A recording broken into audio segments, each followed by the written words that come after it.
Our presenter tonight is Matt Edwards.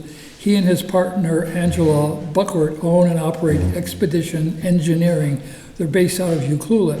Funny place for a touring company to be based out of, but I guess you could do it anywhere. If you haven't checked out their website, I have a couple of times, have a look at it because it's pretty slick. It's really well done. Gives you a good idea of where they go and what they do. Tonight, he will present a few of the most iconic trip offerings, including the stunning Raja Ampat Islands in Indonesia. I had to look that one up. I had no idea where it was, but it looks pretty neat. The hidden gems in Marquesas Islands, and along with the Lofoten Islands in the Arctic Circle, plus East Greenland's dramatic rock and ice paddling landscapes. These are some of the most remote and unique landscapes in the world, and each place is a paddling dream. So let's welcome Matt. Matt, come on up.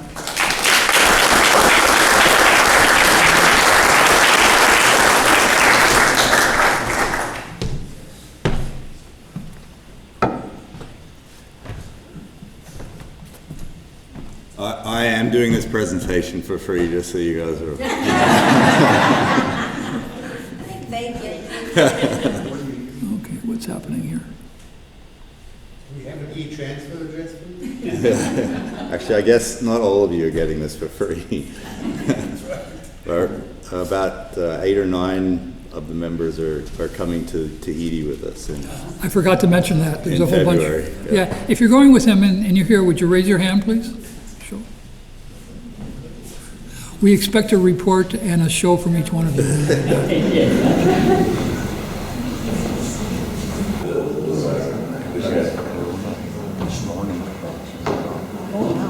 Do you guys mind if I don't use the podium? Not really. Talk loud enough. If I talk loud, everyone can hear me in the back? Okay, cool. So yeah, my wife and I, we live in Ucluelet, and we started off as kayak guides, sort of normal, humble beginnings, worked for a company called Northern Lights. Some of you may remember that company up in Johnstone Strait. It's not around anymore. Worked for We Go Kayaking. It too actually isn't around anymore. Majestic Ocean Kayaking out of the Lofoten Group. Tracy, yeah. Is she? Oh, interesting. Yeah, they're not around anymore. She is, though. Yeah, she's still around. Unfortunately, Ted isn't, but yeah. So, okay. So my wife and I, Angela, we started as kayak guides in British Columbia. And so we do call this place home. We love it. We think it's one of the best kayaking places in the world. But I guess I don't really consider myself an actual kayaker, to be honest. Like, I love it, but I believe kayaking for me, and I think people kayak for a lot of different reasons. I love kayaking because of where it can take you. I love the adventure, like the places you can explore. And I think there are people who love kayaking because of the actual physical side of kayaking. That's not what I love about it, although I do love that. The big thing for me is getting to explore different places. And through kayaking in British Columbia and starting my career as a kayak guide, I kept meeting these people on trip who wanted to go to these unique, weird places, and we sort of had this strong kinship, and that's how our company got started. So we went to places like Norway and to Greenland, and I was like, wow, this is a really cool way to live and to work. And so that's kind of, that's how it all began. And we started in 2011. And it was a very small company back then. It was basically a sole proprietorship, like 1 or 2 trips a year. And it just sort of grew from there. It's kind of become a monster now, where we run these kayaking trips all over the world, and skiing trips. Skiing is a big part of what we do as well, backcountry skiing, and a little bit of surfing too. It's me and my wife, Angela. Unfortunately, she isn't here. She was supposed to be here. We just got back from Madagascar today, about 3 or 4 hours ago, and she's got a little bit of food poisoning, probably from Madagascar. So she's absolutely lovely. You guys would love her. She's an amazing woman. But she couldn't be here today. But that's me and her. We guide probably about 80 or 90% of the trips. We do hire some other guides too. They're almost all British Columbians, don't worry. But yeah, most of the time it's me and Ange, and if you write us an email, almost all the time it'll be one of us replying to it. So it's a very small company, but we basically just love going to different parts of the world and exploring it by kayak, and not just the landscapes, but the culture and you know, the food and everything. So yeah. So this is a quick little video, just a kind of a little teaser, a little sort of starting point, which highlights a number of the trips we're going to talk about today. Not all of our trips, but most of them. And so yeah, just some pretty cool imagery, and just to get you guys started.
So yeah, pretty cool, eh? Like, pretty beautiful.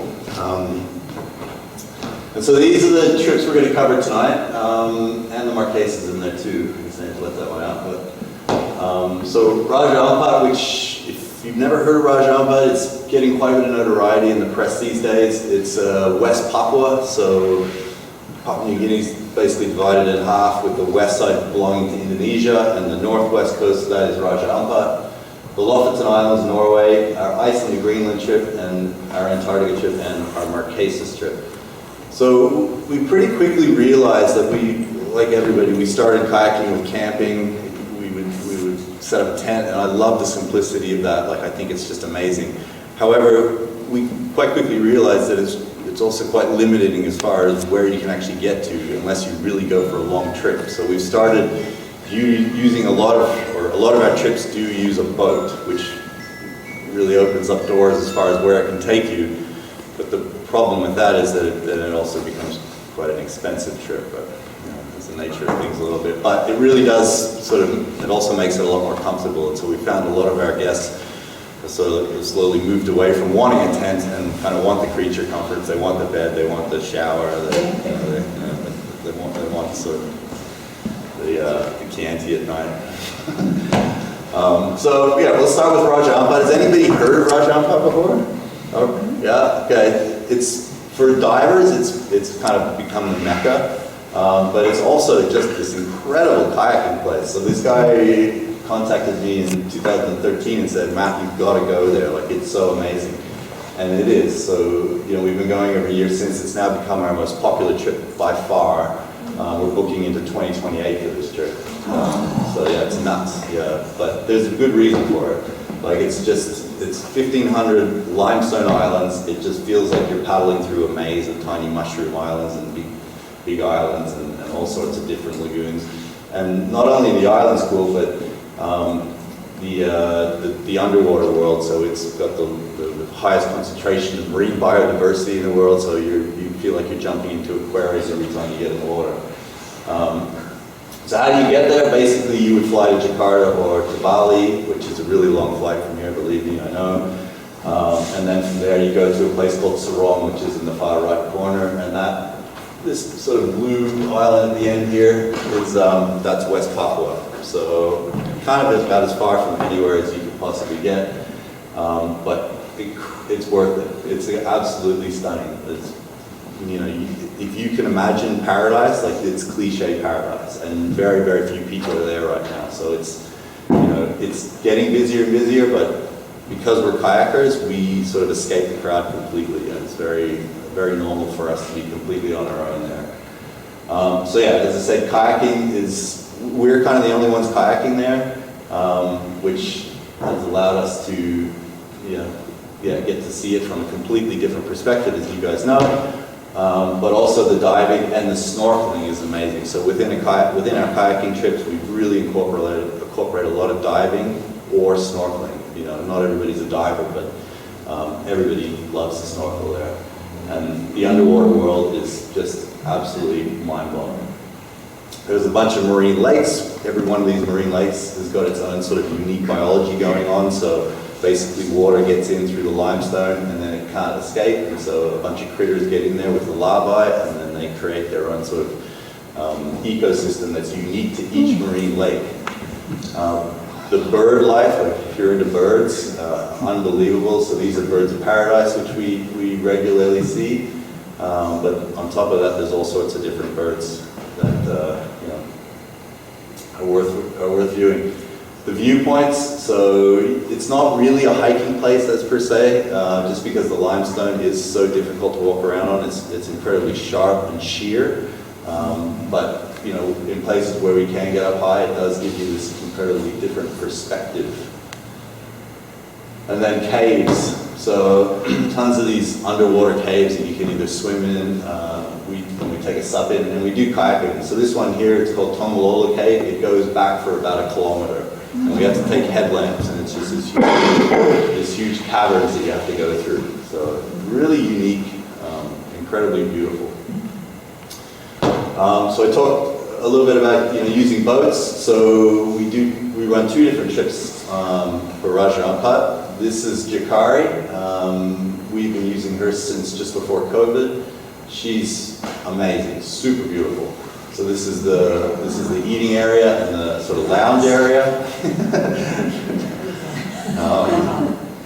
And we have 2 chefs on board. You're starting to see where I'm going with this. This is the cabins. So yeah, very nicely pointed cabins. We also, for those of you who don't want the sort of higher end stuff, have a guest house trip, which is quite a bit more affordable. These are run by West Papuans, so local families who provide the accommodation, but also do the cooking. And so it's this really nice way to explore the area. You don't get to cover quite as much ground, obviously, but you get to meet the locals, and you get to hang out and kind of get a bit more of a cultural interaction, which you just can't have on the boat, because in the boat you're a bit more removed. And so yeah, that's pretty neat. So that's our Raja Ampat trip. Sounds like there was some interest in the Lofoten Islands. So this is northern Norway. These islands are incredibly beautiful. So I think National Geographic has called them like the place to visit for the last 5 years or something like that. So they're a string of islands that are just above the Arctic Circle, and the way we run the trip is, if I can figure out where it is, there we go. So we start in Svalbard, and the nice thing about the setup here is that the towns are about nice, or equally spaced, so that you can sleep in a town each night. So you'll paddle from town to town and stay in these fishermen cabins, which is a really nice way of doing it, because the beaches there aren't that, I mean, there are some beaches, but they're not that nice. So you fly into Oslo, and then you go from Oslo to Svalbard via Boro, and then from Svalbard we started in Keflavik. And at the end of the trip, you reverse it, right? So what sets it apart is just you're paddling through granite rock, and it's just these incredibly iconic, beautiful sort of sheer mountains with this really nice, these really beautiful little towns that you can sort of just paddle up to, pull out of the boat, and then go and have this really nice cultural experience. You can have coffee, you can have cakes, you can go on these really nice walks. So we generally try and finish the kayaking each day by around 2 p.m. And then you've got time to go and do what you want. So we can lead a hike, or you can just go and explore the town and enjoy the culture. So it's a bit of both. And then these rovers, they're old fishermen's cabins, but they've been completely redone really nicely for tourism. So every single night we spend in a different one of these, except for the last night in Rene, where we do it the same town twice, so we don't have to move. And yeah, it's just this incredibly beautiful place, right? And it is above the Arctic Circle, but it's not unusual to have these really hot sunny days, so 20 to 30 degrees Celsius sort of things. What's the sea state like? It can be a little rough, but it can be very, very calm. Yeah. And so you are paddling exposed coast. If I go back to this one here, most of the weather comes in from here, and we're paddling along here. So you can get southerly winds, which do create some chops, some clappetus. It can be a little bit rough, but for the most part, it's not too bad. And the way we try to break it up is, you do have to this is kind of the biggest hop here, from Henningsvær to Stamsund, and so we might paddle up into this fjord and then around like that. And the weather forecast in Norway is incredibly good, so what we'll often do is we'll wait for the best period of the day, because there's 24 hours of daylight during the summer there. So you might have to paddle really early in the morning, or you might do something in the morning and then paddle in the evening instead. So we try to we manipulate the schedule a little bit so that it's during the best time for paddling. But it doesn't matter, because there's so many other things to do in the town. So yeah, it's a really, it's my wife's favorite. She doesn't let me do it anymore. And then, I mean, the kayaking is certainly the focus and the highlight, but we definitely try to build a lot of hiking excursions into the trips too. And then, so kind of moving a little further north, our Iceland to Greenland trip. This is my specialty. This trip, I've been doing this since 2013. So we start in Iceland. We use a sailboat. We don't paddle across to Greenland, and we finish in Greenland. And this is the boat here. It's called Bueckert. It takes 8 guests and myself. And then there's a captain and his family, his wife and 2 daughters. So it's, I love it. It's amazing. So you start in Reykjavik, Keflavik, and then you take a flight up to a place called Isafjorda, and that's where we start. That's where we meet the boat. It's on the northwest tip of Iceland, and then we sail across to Greenland, and it depends on, the itinerary is never fixed. We always try to find the best weather window for sailing across. It takes about 36, 48 hours depending on where we actually land, which is based on weather and ice. And then we move down the Greenland coast, and we finish in a place called Kulisuk, which no one's ever heard of. It's this tiny little town. But yeah, the kayaking is, Arctic paddling is amazing. 24 hours of daylight again, glaciers, icebergs, incredibly beautiful mountains, all granite. 2,000, 3,000 meter peaks overhead. And normally, not so much in Iceland, but in Greenland, the weather is like this, like dead calm. And people don't know that about Greenland. It's high pressure moves in, it goes flat calm like this, and it's just it's a dream to paddle in, because you've just got this incredible landscape, this incredible place, and it's really amazing paddling conditions. This is Iceland. So when we start off in Iceland, we either do a little bit of kayaking, a little bit of hiking. As I said, we're never sure exactly when we're gonna cross over to Greenland, because we try to time it with the weather. But it doesn't matter. Like we want to spend a bit of time in Iceland because it in itself is an amazing place. The kayaking is exceptional, and the hiking is absolutely unbelievable. So what you're looking at here is actually the ocean. This is an inversion, and so these are 2,000 meter cliffs straight down to the water with this huge bird population. Arctic birds flying over your head, guillemots, fulmars, puffins. They're amazing. Hiking Greenland, walking up a glacier. So we try to see, we hope to see polar bears from a safe distance. It's a big focus of the trip. We don't always see them. Greenland, it's a big place. The polar bear population, it's not like Svalbard where it's very condensed. They're spread out over a large area. But yeah, we do hope to see them. It's an incredible experience when we do. The locals do actually hunt polar bears, so they have a quota that they can take along the whole east coast. And so polar bears are quite scared of humans because they've been hunted there since, for thousands and thousands of years. That being said, this one swam right up to our boat and was, just circling around the boat, having a little sniff, trying to check us out. So, very cool. Arctic fox, so we're more likely to see these guys in Iceland. The population of Arctic fox in the northwest fjords is significant, but we do sometimes see them in Greenland as well.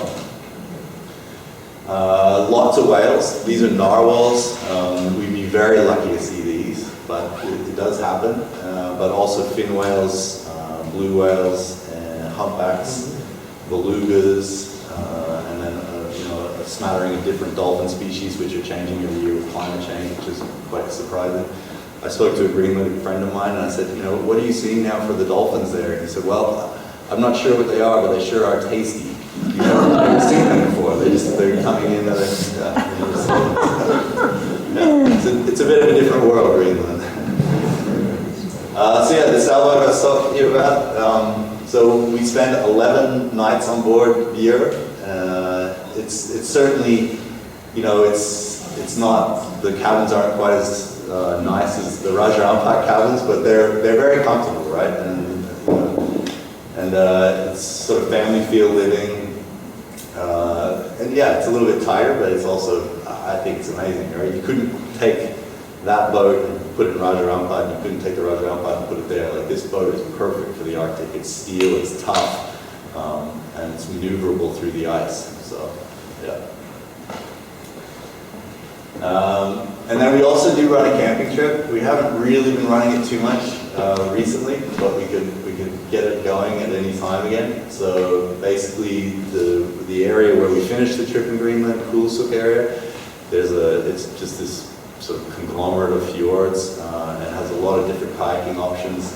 Really good camping places, like all these sandy beaches, but also, as I said, this weather that just is very conducive to kayaking, where it's nice and calm, and you've got all these amazing icebergs and incredibly beautiful mountains, and then you sort of combine it with this amazing sort of camping place with these beautiful beaches. It's hard to beat. And although it is colder than Norway, like we're always wearing dry suits in Greenland, it's generally, let's say, +5 to 15 degrees Celsius. So not too bad, right? Not too bad. Yeah, Sanj set up tent there in Greenland. All right, Marquesas. So who's gone to the Marquesas here? Who knows where the Marquesas are? That's good. That's good. So it's our newest trip, probably to Marquesas. They're near North Bay, aren't they? Yeah. What's that? North Bay? North Bay, Ontario? Yeah. well, you get on that plane. Yeah, it's our newest trip. We sent the kayaks there just post-COVID, and it's so far so good. It's been an amazing sort of, I think we've run 5 trips there now. You guys, the club's going to do it a little bit differently, so we normally use a boat for the Marquesas trip, a catamaran, but I guess that wasn't going to work for the club or members of the club, so we rejigged it completely, and we're going to do a land-based trip, which will mean we won't do as much kayaking, unfortunately, but we will, it'll just allow us to do a bunch of different things, which I've actually, some of it I've never done, because we'll use vehicles to kind of get to some of the places. So I'm excited for that, and it could actually open up doors into a whole new way of running trips there. So the Marquesas Islands are east of Tahiti, so you would fly into Papeete, and then you take a small puddle jumper for 3.5 hours to the Marquesas Islands, to Nuka Hiva, which is the main island of the Marquesas, and that's kind of where we'll start the trip.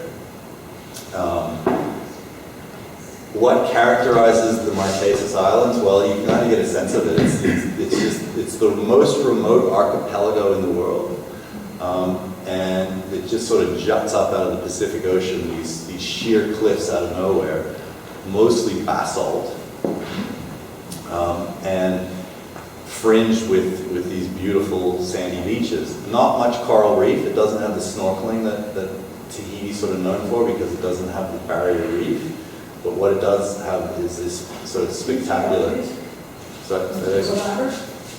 Say a bit louder? Yes. Oh, sorry. What it does have is these incredibly beautiful cliffs. I'm sure this is supposed to be video. No, okay, maybe not. These beautiful cliffs that come straight up out of the ocean. You know, obviously it's very warm tropical water, there you go, this gives you a sense of it. So Nuka Hiva is the main island, as I said. And then, so we're going to do several days in Nuka Hiva. 2 of them are going to be kayaking, and then we're going to do a bunch of hiking down through here and up and around here. We're going to visit some petroglyphs, some old ancestral burial grounds. And then from there, we're going to take a plane over to Hiva Oa. So our normal trip, we would use a boat, and we would circumnavigate Nuka Hiva. We'd come down to Wapu here, and then we would finish the trip in Hiva Oa, and then a second trip would reverse all of that. But we're gonna fly to Hiva Oa. Unfortunately, we don't have kayaks in Hiva Oa. They live in Nuka Hiva. So at Hiva Oa, that's Paul Gauguin's sort of burial ground. If you're into artists, Paul Gauguin was an artist. But then there's some really cool hikes that we can do along there. Again, some more archaeological areas to go visit. So that's kind of the trip we're going to do with the group. I think it's going to be a really cool trip. So I'm really looking forward to that. And this is what characterizes it. So yeah, these beautiful sand beaches. You know, Tahiti's known for it. It's what Tahiti's built on. Stunning waterfalls. One of the largest waterfalls in the world, actually. So we'll visit those. This is one of the ones that we hike to. This is called Wapu Falls, and you come in. There's a valley, maybe down here somewhere. You come in down here, and then you actually walk through this canyon to get up, and you can get to the base of the falls. Absolutely stunning.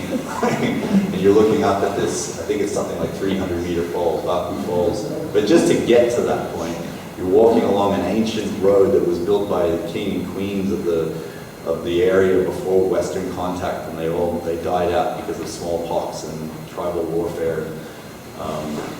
But so you're walking along this old road, and you're seeing these old burial sites and seeing these, villages that were around hundreds and hundreds of years ago. It's super cool. And then you end up in this canyon surrounded by these basalt sort of columns or basalt intrusions, and this 300-meter waterfall to finish it off. Pretty unreal. Yeah, spectacular scenery as I talked about. This is the island of Wapu. It's characterized by these massive pillars. This was an old volcano that This was an old volcano that actually sort of eroded down, and what was left was the harder rock behind. Each of these is something like 300 or 400 meters high, depending on which one. And quite regularly has a stream of cloud because it kind of creates its own cloud here. But yeah, very cool. We'll visit this beach here. Here we'll do a hike actually. Hopefully I'm not giving too much away. We'll actually walk up over here, down this, and then over this path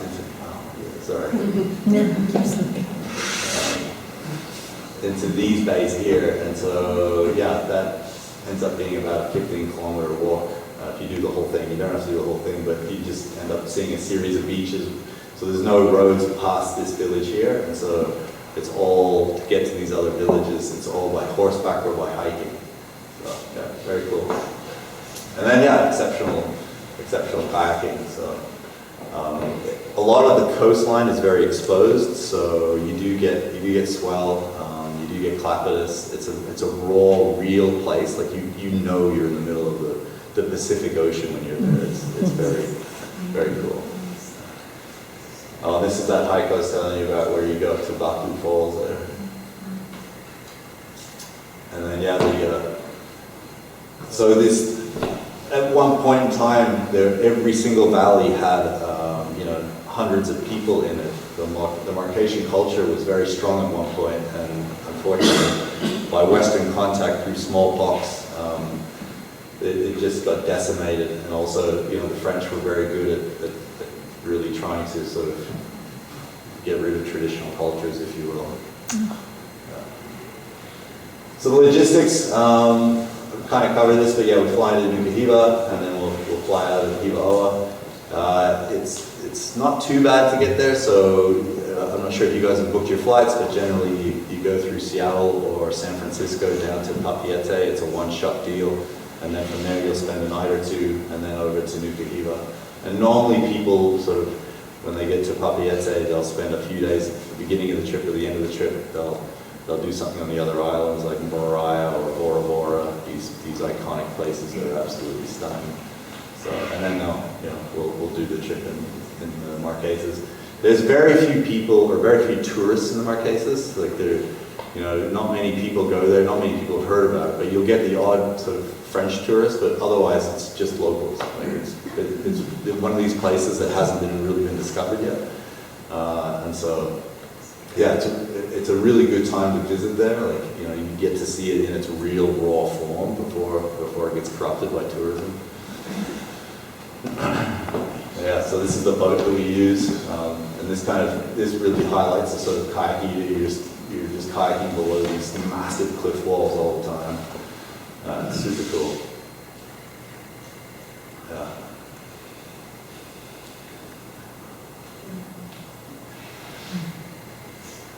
Here's that hike. Oh yeah, so tons and tons of dolphins, melonhead whales, sometimes killer whales, sperm whales. But on the terrestrial side of things, there's not too much. Most of the animals on the terrestrial side of things have been eaten. So yeah, but the aquatic wildlife is prolific. Yeah. Oh, and Fred, this is where I need you. So I'm just gonna, instead of going through the Antarctic, I'm just gonna show you a video that we captured just this last January. And this will actually be the last one we do, and I'll talk a little bit about the Antarctic trip afterwards.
Yeah.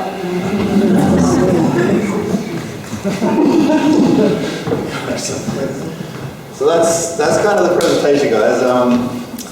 I kind of intentionally left out the specifics, the details, you know, dates, pricing, blah, blah, blah. I didn't want it to sound too much like a sales pitch, more just sort of try to inspire people to try to go to places that they wouldn't normally go to, you know. But yeah, if you want any more details, I'm sure Fred or anyone who's coming to the Marquesas can give you my email address.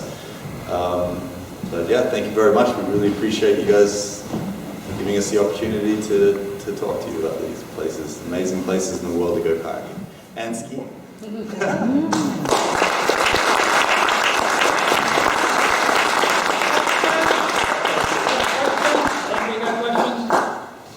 Shoot. Who's your photographer? So that one was filmed by a guy who's he's an English guy. His name's James Appleton, and I just think the cinematography in that is just unbelievable. You know, and he made it into like a 45-minute movie with interviews and everything. So I can hook you up with him if you like to. But he's not an amateur. He's a professional. But I don't think he's done anything other than that sort of. That sort of stuff. Yeah, it's amazing though. For the Iceland to Greenland trip, do you have to bring your own dry suits? No, we have fleet dry suits for it. Yeah. What was the question? Oh, sorry. The question was if you do any of our trips in the polar regions, do you need to bring your own dry suits? No, we have a fleet of dry suits. We use level 6 dry suits because they're a Canadian company. Oh no, we bring the kayaks too. We have the kayaks. Yeah. I noticed they were all doubles in the Antarctic video. No, well, there's a mix of doubles and singles. I think it was probably just probably what was actually being used in the cinematography, because a lot of the times James is trying to just to kind of keep people together. But no, we've got a mix of doubles and singles on all our trips actually, doubles and singles. And we try to. In our questionnaire, we ask people what their preference is, and we try to match you up with your preference. If we can't, then what we do is we just shuffle the group through the doubles and singles. So, yeah. Okay, all right. Let's start at the front here. What types of kayaks do you normally use? Oh, it's almost all plastics. Most of them have rudders, but the actual flavor it varies. It varies on the country that the origin of the place. Like so, Indonesia, we ship the ones from Italy. It's just actually a lot of the logistics of how to get them to the place. So sometimes they're North American brands, sometimes Australian brands. But yeah, almost all of them have a rudder. We don't do too many skate boats, just because it seems like most people prefer rudders, especially North American paddlers. But also for people who aren't as confident in kayaks, the rudder would be fine as a better bet. Yeah. Yeah. On your Greenland, do you have much of a problem with fog? We were in Greenland a couple of years ago and trying to do some paddling. Yeah. But we either got fogged out or the ice came in. And we couldn't, it was too dense. Where were you? We were in Ilulissat? Yeah. So on that side, on the west side. I've only paddled in Ilulissat once, and I'm surprised the ice came. Like, was it quite early in the year? June, late June, early July, something like that. Okay. July, yeah. Okay. So Ilulissat is sort of the iceberg capital of Greenland. Like, it is an amazing place. Like, I think National Geographic again did like a big thing on Ilulissat recently. I can't really speak to the fog. It is a factor in Greenland for sure. I'd say, I don't know, maybe 20% of the days on our trips are impacted by fog. But normally it's a coastal thing, and so Ilulissat doesn't. I mean, Ilulissat is in Disco Bay, which is sort of a fjord system, but it's also kind of outer coast, and so you tend to see more fog on the outer coast of Greenland. But if you get further into the fjords, kind of like if you compared Uklulit to Port Alberni, right? It burns off quite a bit quicker, so that might have something to do with it. Yeah. But I'm sorry to hear that, because it is an amazing place, Lofoten and Disco Bay. You'll just have to go back again. Here. Do you require a certain level of competency, like paddle handler level, or? We don't subscribe. It's not that we don't subscribe. We don't sort of say that you need to be at a certain level as far as like the certification, Canadian certification or international certification. But what we do say is, depending on the trip, we give it a difficulty scale. And so for, to give you an example, like Raja Ampat, anybody could go. It's very simple because it's generally dead flat, and it's very easy kayaking, right? And normally there's so much to see under the water and above the water that we move quite slowly. It's meandering. But for like the Norway trip, for example, because you're having to make town to town, or some of our camping trips, we expect you to have more competency. None of our trips we ask you to be able to roll or anything like that, but you need to be able to paddle like 15, for the Norway trip, for example, like 15 kilometers per day, and be comfortable in swell, clapidus, headwind, that sort of thing. We just don't want to get halfway through a crossing and people, just sort of not be able to do it anymore. So, and if it is, like for the Norway trip, for example, if it is really windy, then we have contingency plans, but you just don't want to get stuck in the middle of a crossing and then not be able to complete it because you're not confident enough paddling. So, if that makes sense. Yeah. So I guess each trip, just if you're curious about one trip or another, we can help you out with that as far as what we ask for. Yeah. In the Antarctic, there didn't appear to be too many bailout points. Was that wrong? You can camp in the Antarctic, but really it's not a camping place. You've got to use a boat. And so for our Antarctica trip, what's always been the problem with Antarctica is you've either had to use a cruise ship in the past, which for me, I've never wanted to be on a cruise ship, or you use a sailboat like that, but you have to cross from Ushuaia, from the bottom of Argentina, which I've done a number of times, and it sucks. I mean, it's cool the first time, but after a few times, you're like, and then you have to cross back, which there's a lot of excitement on the way over, but on the way back, you're just like, get me back here. I just want to be on solid land after 3 weeks on a boat. So what we managed to do with that trip is you fly into Antarctica.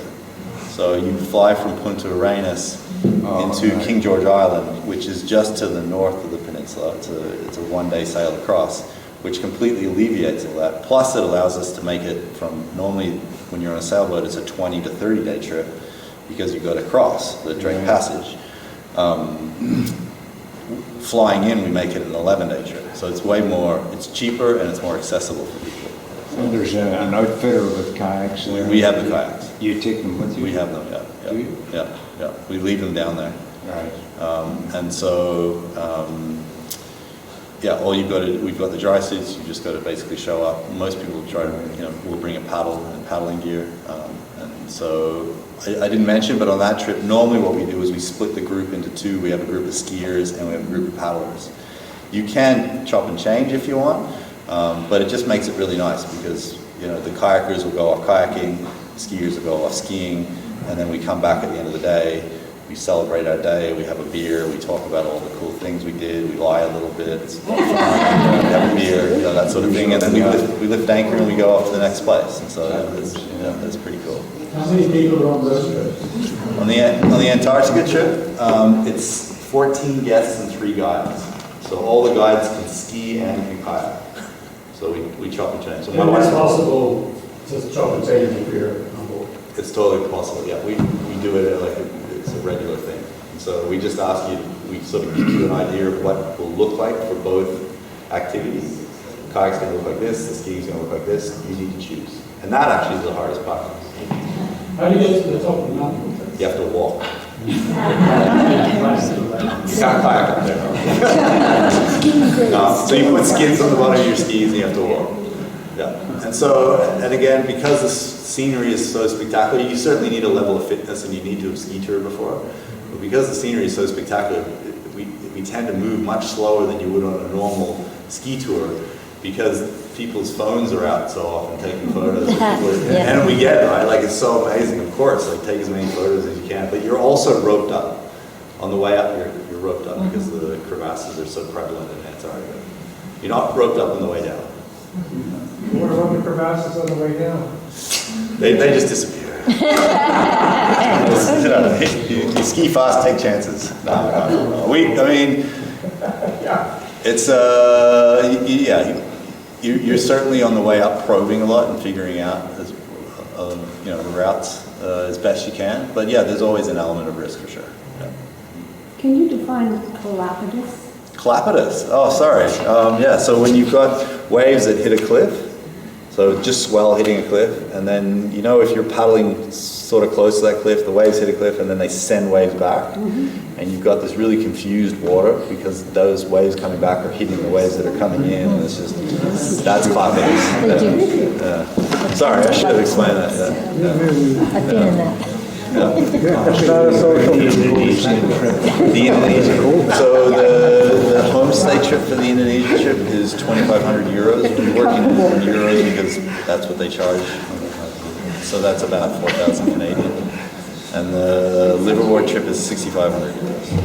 So that's about 8. And it's all off a home ship. The liverboard trip is 6,500 euros, and the homestay where you're in those sort of traditional buildings, huts. Yeah. So 2,500. That'd be an interesting one. Yes, sir. Of course, you can. Yeah, sorry. You do need to bring your own skis, yeah. And that's because people want their own, they want their own stuff. So yeah, you need to bring your own skis, boots, obviously bindings, but then also probe, shovel, beacon, and we have all the ropes and all that stuff. You do need a harness, but yeah, other than that, it's just your backcountry gear and your skis. So yeah. Yes, madam. Generally, can you talk about the route that you serve and how you serve in remote places, and then more specifically for the Marquesas? Okay. So one of the really nice things about being on a boat is almost all of them, if not all the ones that we work with anyways, have a chef. Like a legitimate chef. So you get fed really, really well. Like the Indonesia trip, it is like basically fine dining. It's ridiculous. It's over the top. It's too much for me. But so the food is exceptional, I'd say, on all the liverboard trips.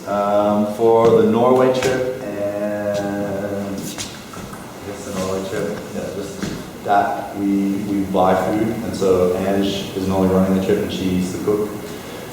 So it's not quite as fine dining, but it's good kayak food, like you would expect, sort of plentiful and carbohydrate rich, and a very good diet, but it's not quite fine dining. For the Marquesas trip, for the one we use on the boat, we had a chef. But for the one that the group's doing, we're going to stay in basically guest houses in the Marquesas, and we hired like a local, I'm not sure if you call it or a chef, but a cook. So you can't get, the problem with the Marquesas is you can't get the ingredients that you would in other parts. It's quite sort of backward, not backwards, but just, it's so remote that you just can't get all the ingredients with like the fresh vegetables and that sort of thing. Everything has to be grown. So lots of good fruit, but lots of good vegetables. But it'll be good. That help? I'll have a quick look at it. Matt, thank you very much for your work.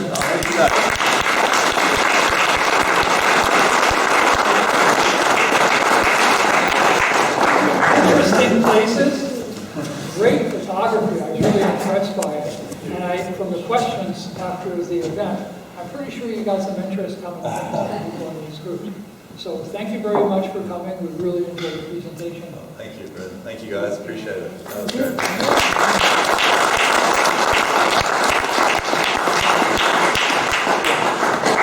Jane, do you have anything? I think that is it. Again, thanks everyone for coming. For those of you that don't know, I don't think I introduced myself. I'm Jane Jassett, the president of the club. Please help with the chairs. Gary and Lynn can give directions what goes where. And yeah, hope to see you again in October, if not on the water sooner. Thank you. Or Saturday. Hope to see you Saturday.